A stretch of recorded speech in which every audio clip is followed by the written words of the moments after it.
বাংলাদেশের সর্বশেষ গুরুত্বপূর্ণ আপডেট সংবাদে আপনাকে স্বাগত। শুরুতেই সংবাদ শিরোনাম, পরে বিস্তারিত।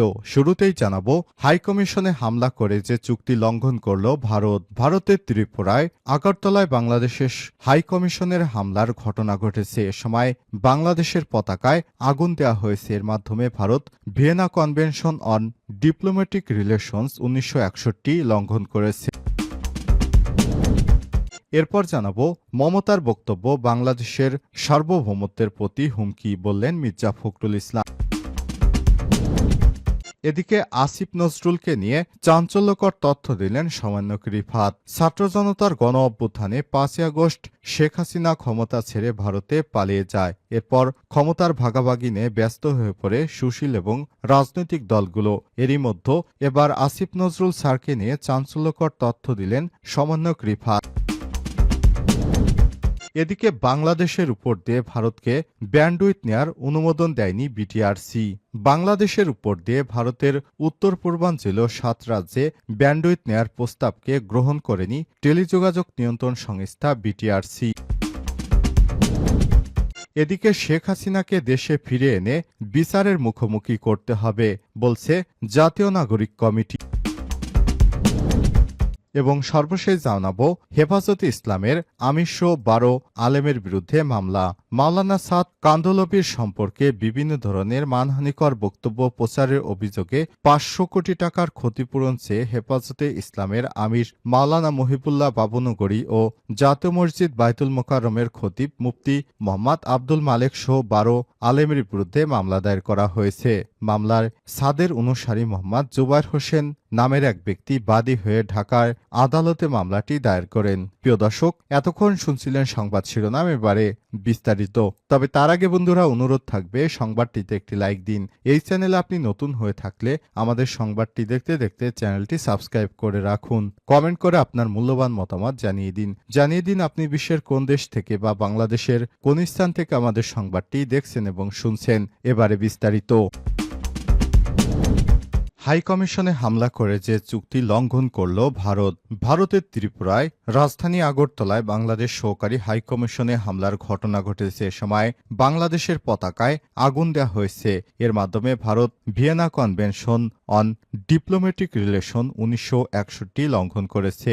বাংলাদেশের পররাষ্ট্র মন্ত্রণালয় সোমবার রাতে এক সংবাদ বিজ্ঞপ্তিতে এই প্রতিক্রিয়া জানিয়েছে। এতে ওই কনভেনশন লঙ্ঘনের কথা উল্লেখ করা হয়। বিজ্ঞপ্তিতে বলা হয়েছে, সোমবার আগরতলায় হিন্দু সংগ্রাম সমিতির বিক্ষোভকারীদের দ্বারা বাংলাদেশের সহকারী হাইকমিশন প্রাঙ্গণে হিংসাত্মক বিক্ষোভ ও আক্রমণের জন্য বাংলাদেশ সরকার গভীরভাবে ক্ষুব্ধ। এতে আরও বলা হয়েছে, প্রাপ্ত তথ্য চূড়ান্তভাবে প্রমাণ করে যে বিক্ষোভকারীরা পূর্ব পরিকল্পিতভাবে বাংলাদেশ সহকারী হাইকমিশনের প্রধান ফটক ভেঙে প্রাঙ্গণে প্রবেশ করে। এ সময় স্থানীয় আইন প্রয়োগকারী সংস্থা সদস্যদের উপস্থিতিতে তারা পতাকার খুঁটি ভাঙচুর করে, বাংলাদেশের জাতীয় পতাকা অবমাননা করে এবং সহকারী হাইকমিশনের অভ্যন্তরে সম্পত্তিতে ক্ষতিগ্রস্ত করে। দুঃখের বিষয়, হাইকমিশন প্রাঙ্গণ রক্ষায় দায়িত্বে থাকা স্থানীয় পুলিশ সদস্যরা শুরু থেকেই পরিস্থিতি নিয়ন্ত্রণে সক্রিয় ভূমিকা রাখেনি। সহকারী হাইকমিশনের সব সদস্য নিরাপত্তাহীনতায় ভুগছে।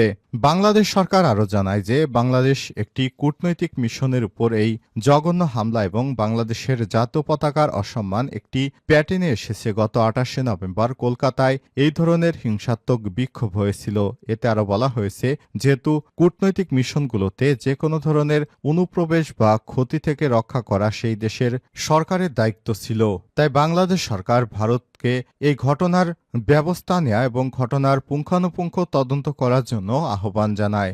ভারতে বাংলাদেশের কূটনৈতিক নিরাপত্তা, কূটনৈতিক সদস্য ও তার পরিবারের সদস্যদের নিরাপত্তা নিশ্চিত এবং কূটনৈতিক মিশনে যে কোনো সহিংসতা প্রতিরোধ করতে আহ্বান জানায়। প্রসঙ্গত, 1961 সালে অস্ট্রিয়ার ভিয়েনায় কূটনৈতিক আচরণের বিষয়ে জাতিসংঘ উদ্যোগে বিভিন্ন দেশের অংশগ্রহণ সই করা হয় ভিয়েনা কনভেনশন অন ডিপ্লোম্যাটিক রিলেশনসে। এতে মোট 53টি আর্টিকেল বা ধারা রয়েছে। এই চুক্তি উদ্দেশ্য ছিল কিছু নিয়মনীতি এবং সেগুলো অনুসরণের মাধ্যমে বিভিন্ন দেশের মধ্যে গুরুত্বপূর্ণ সম্পর্ক উন্নয়ন। সে সময় স্বাধীন দেশগুলো এই চুক্তিতে সই করেছিল। পরে ধাপে ধাপে সেসব দেশ স্বাধীন হতে থাকে, তারাও এই চুক্তিতে নিজেদের অন্তর্ভুক্ত করে।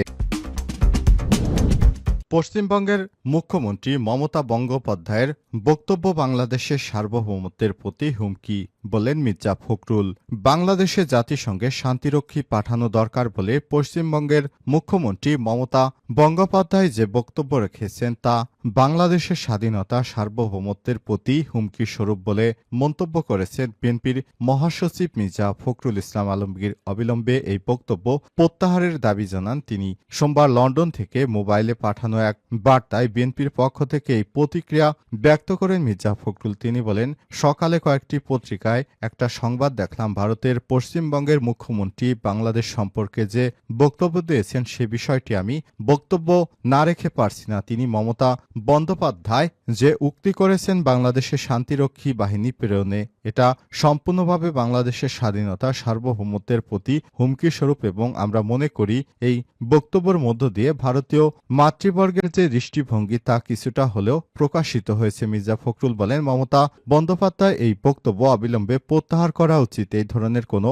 চিন্তাও তাদের মধ্যে আসা উচিত না, কারণ বাংলাদেশের মানুষ মুক্তিযুদ্ধ করে স্বাধীন হয়েছে এবং সম্প্রতি একটি বিপ্লবের মধ্য দিয়ে তারা গণতন্ত্র ফিরে পেয়েছে। এদেশের মানুষ যে কোনো মূল্যে ধরনের চক্রান্তকে রুখে দেবে। তিনি বলেন, বাংলাদেশের সাম্প্রদায়িক সম্প্রীতি ক্ষুণ্ণ হওয়ার বা বিপন্ন হওয়ার যে অলিক কাহিনী ভারতীয় মিডিয়াগুলোতে প্রচারিত এবং প্রকাশিত হচ্ছে তা কোনোভাবেই গ্রহণযোগ্য নয়। আমরা বারবার বলেছি, এখানে ভারতের সাংবাদিকেরা এসেছিল, তারাও দেখেছে বাংলাদেশে এই ধরনের কোনো পরিস্থিতি নেই। অথচ ভারতবর্ষের মিডিয়া তাদের নেতৃবর্গ যেভাবে সম্পূর্ণ একটা মিথ্যাকে প্রচার করছে এবং বাংলাদেশের স্বাধীনতা সার্বভৌমত্বের প্রতি হুমকি দিচ্ছেন তা কোনোভাবেই বাংলাদেশের মানুষ গ্রহণ করবে না।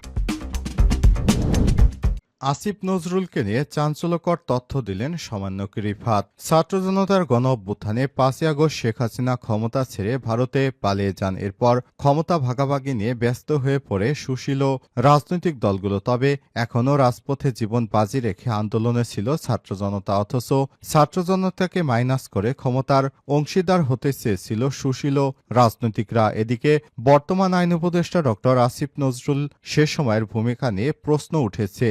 সমন্বয়ক সেদিন কেন বঙ্গভবনে যায়নি সে বিষয়ে বিস্তর একটি পোস্ট দিয়েছে বৈষম্য বিরোধী ছাত্র আন্দোলনের সমন্বয়ক রিফাত রশিদ। প্রায় 4 মাস পর সেদিন স্মরণে গত শনিবার রাতে 5ই আগস্ট 36 জুলাইয়ের গল্প শিরোনামে নিজের ভেরিফাইড ফেসবুক পেজে একটি পোস্ট দেন রশিদ। ওই পোস্টে তিনি লিখেছেন, গত 5ই আগস্ট মার্চ টু ঢাকা কর্মসূচি আমাদের পরিকল্পনা ছিল শহীদ মিনার বা শাহবাগ দুটির যে কোনো একটা জায়গায় আমরা জড়ো হব।